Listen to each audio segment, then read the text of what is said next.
এবার বিশ্বমোড়ল ট্রাম্পের চিঠি প্রত্যাখ্যান করে তাকে চরম শিক্ষা দিল ইরান। বললেন, যা মন চায় তাই করো, তোমার হুমকি পরোয়া করে না ইরান। ইরানের দেখানোই এই বৃদ্ধাঙ্গুলিতে রাতের ঘুম উড়ে গেছে মার্কিন প্রেসিডেন্ট ডোনাল্ড ট্রাম্পের। শত চেষ্টা ও হাজার নিষেধাজ্ঞায়ও কাবু করতে পারল না ইরানকে। উল্টো তাদের দ্বারা নাস্তানাবুদ হয়ে মুখ লুকানোর দশা হয়েছে এই প্রেসিডেন্টের। এই চরম অপমানের পর কি করবে মার্কিন প্রেসিডেন্ট ডোনাল্ড ট্রাম্প?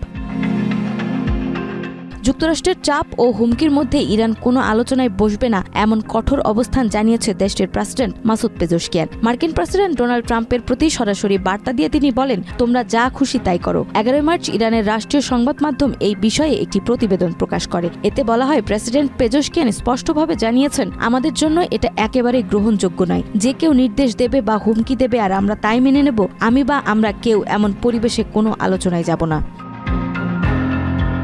এর আগে ট্রাম্প ইরানকে নতুন পারমাণবিক চুক্তির আলোচনায় বসার আহ্বান জানিয়ে চিঠি পাঠিয়েছিলেন। ওই চিঠি হাতে পেয়ে দেশটির সর্বোচ্চ নেতা আয়াতুল্লাহ খামেনি হুঁশিয়ারি দিয়ে বলেন, হুমকি দিয়ে তেহরানকে আলোচনার টেবিলে আনা সম্ভব নয়। যুক্তরাষ্ট্র কেন, পৃথিবীর কোনো শক্তিই ইরানকে বাধ্য করতে পারবে না। যদিও ট্রাম্প বলেন তিনি আলোচনার দরজা খোলা রাখতে চান, তবে আবারও তার আগেই সর্বোচ্চ চাপ নীতিতে ফিরেছেন তিনি। এই কৌশলের উদ্দেশ্যে ইরানকে বৈশ্বিক অর্থনীতি থেকে বিচ্ছিন্ন করা এবং দেশটির তেল রপ্তানি সম্পূর্ণভাবে বন্ধ করে দেওয়া।